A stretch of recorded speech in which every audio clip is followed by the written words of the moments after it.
Hello everybody, welcome back to the channel. I am frankly FM84 and a big thank you for coming back, joining me on another video right here on YouTube. We have 2 episodes left, yes, just 2 episodes left of the Celtic rebuild.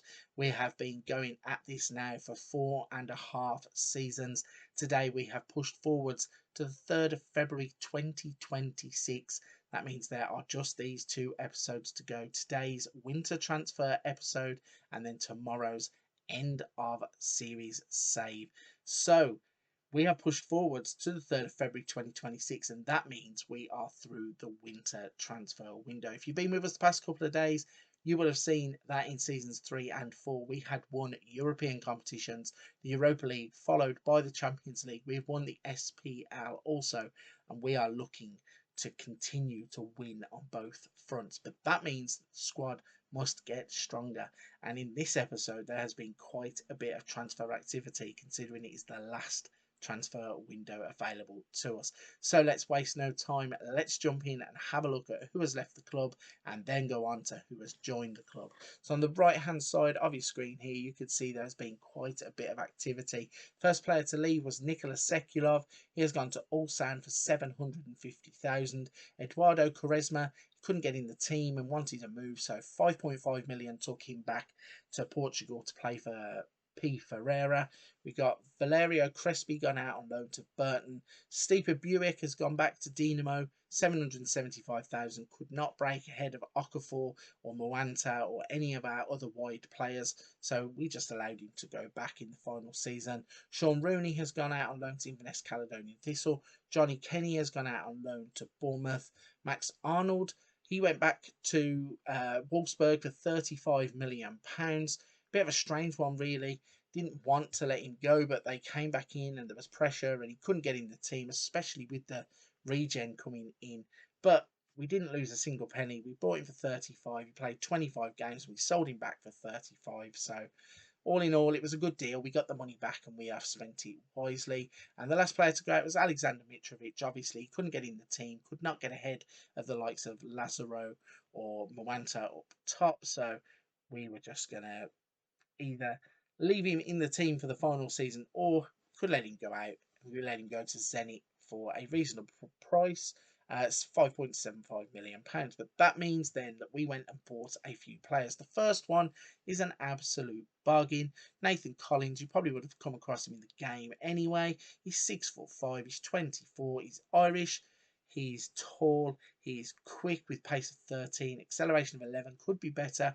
Jumping reach is good, bravery is good, tackling is good, marking is good, heading is good. He has a lot of good things about him, and for £1 million to come in, even as just a rotation option, we have found ourselves a little bit of a bargain. The next player to come in is Facundo Torres. He has come for £39 million from Leicester. He is a quick, dynamic winger who can play left, can play right, in, as you guessed. He can play through the middle. He started off the game at Orlando City and ended up at Leicester. He played 28 games, scoring 3 goals for them. We're going to look to make a lot better use of him in a goal scoring situation. Finishing of only 12, but he's got dribbling of 16, crossing of 13, first touch of 15, long shots of 13, passing 13, technique 15. In terms of the mentals, good composure, decisions, off the ball, vision, work rate. He has good pace with 14, acceleration of 15. 25 years old. I think this is the perfect signing for what we look to do when we play in our formation. The next player is Igor Zubaldia. He is a centre-back who can also play as a defensive midfielder. Somewhere we needed to really shore up was that centre-back position, but having the versatility of playing him in midfield also is really why we have bought him. Also, he wasn't as expensive as I thought he would be. We managed to haggle him down to £13 million, so not a bad signing there. And the final signing of the save is going to be Ilan Melier from Leeds United. If you follow the channel, you would know that I did a Leeds United save to lead off FM23, and Ilan Melier was absolutely immense in that save. His stats are a little bit crazy. 212 appearances, 217 conceded. Obviously playing for Leeds. I'm not too sure if that's good or not. But £40 million has brought him up to Scotland. He's 6'5", he's 25 years old, and I think he's the perfect player to come in and overtake Rui Silva as the #1 in goal. So that is quite a lot of money for the final season. £163 million outlay with an £87 million return. We're going to find out in just a second if it was worth it. But first, let's look at the finances then. So we've left £42 million on the table. There was just no other players that I could see that would improve the squad. Didn't really want to go push it in terms of wasting money. There is £62 million left at the club, but £42 million available would only leave the club with a balance of £20 million. I know there's Champions League money and TV rights and everything, but we didn't want to bankrupt clubs when doing these rebuild challenges, so we've left enough in the kitty. The next manager would be thankful for that, I'm sure. Wage budget 1.5 million available, 1.3 million spent, so we still had enough room to go out and sign players if we really would have wanted for the right amounts of money. In terms of the club vision then, so sign players at the age of 23 for the first team, pleased with that. Play attacking football, pleased with that. Play high tempo pressing football, delighted. Work within the wage budget, on course. Spend the original transfer budget, delighted.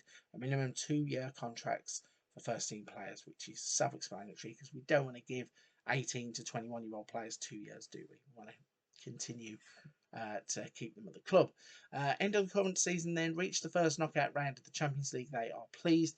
UEFA Super Cup was not important. They're not judging, but we won it anyway. Cinch Premiership, win the Cinch Premiership. They are pleased at the moment. We'll have a look at that in just a second.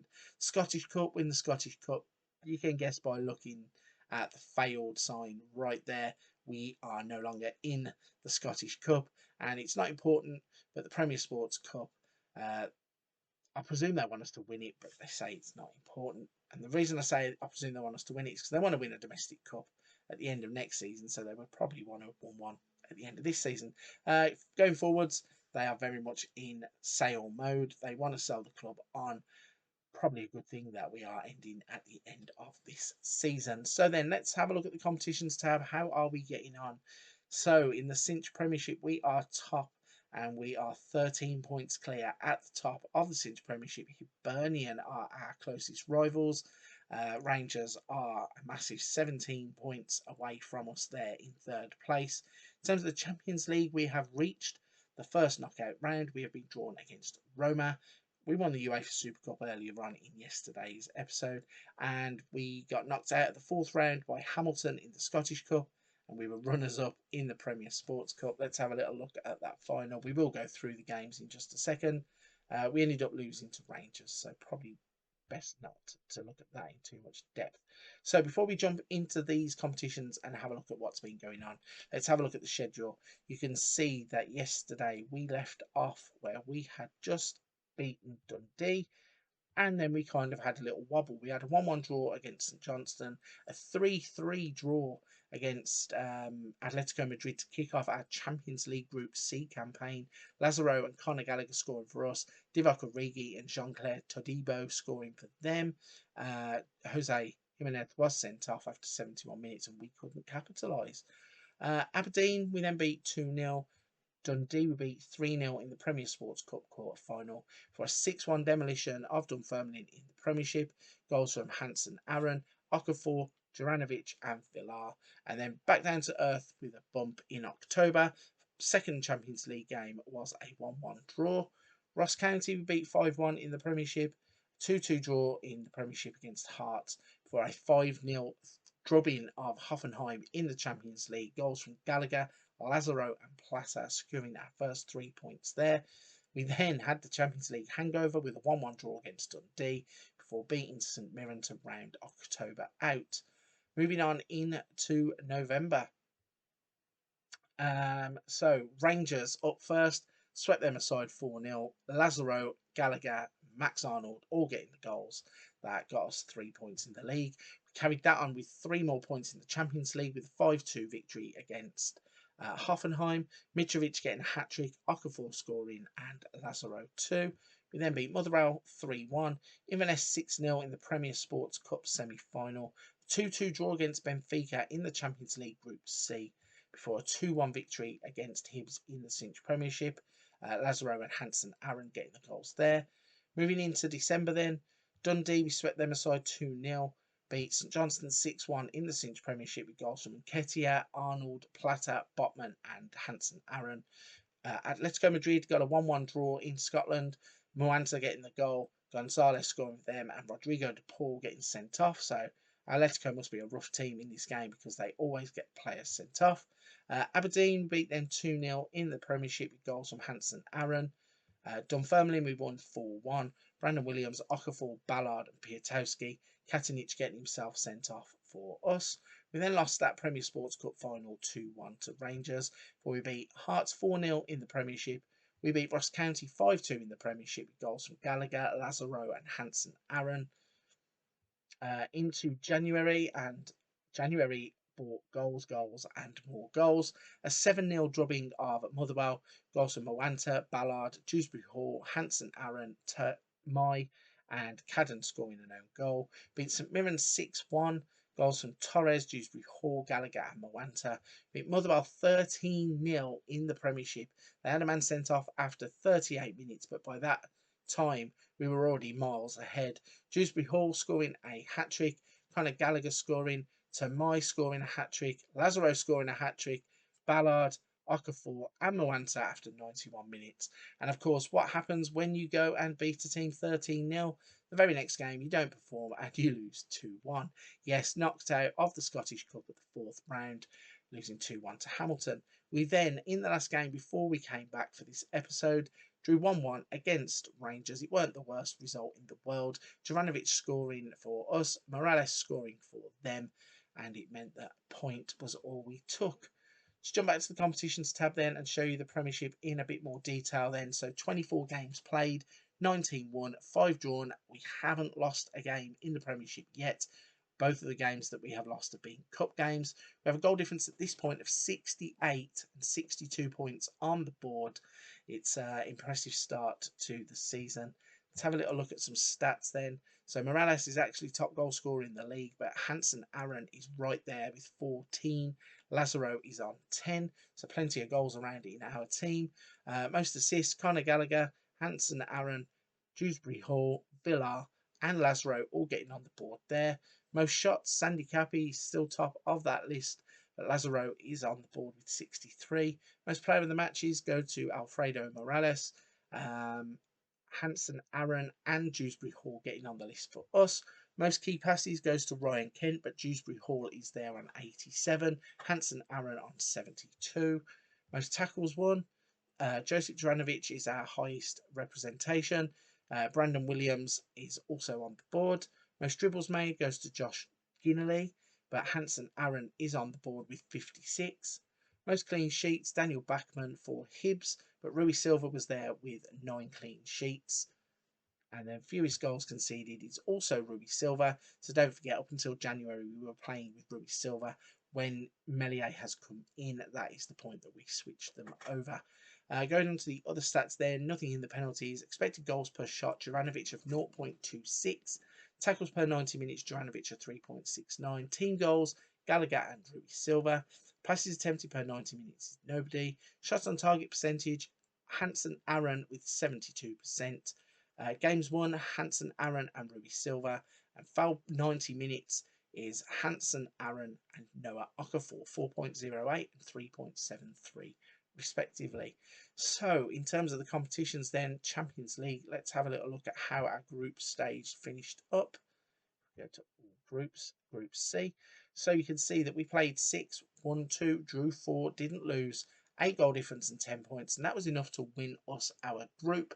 Atletico Madrid qualifying with us, Benfica and Hoffenheim being knocked out, and that leads to us playing off against Roma in the next round. So then, finally, a quick look at the final squad for the assistant report.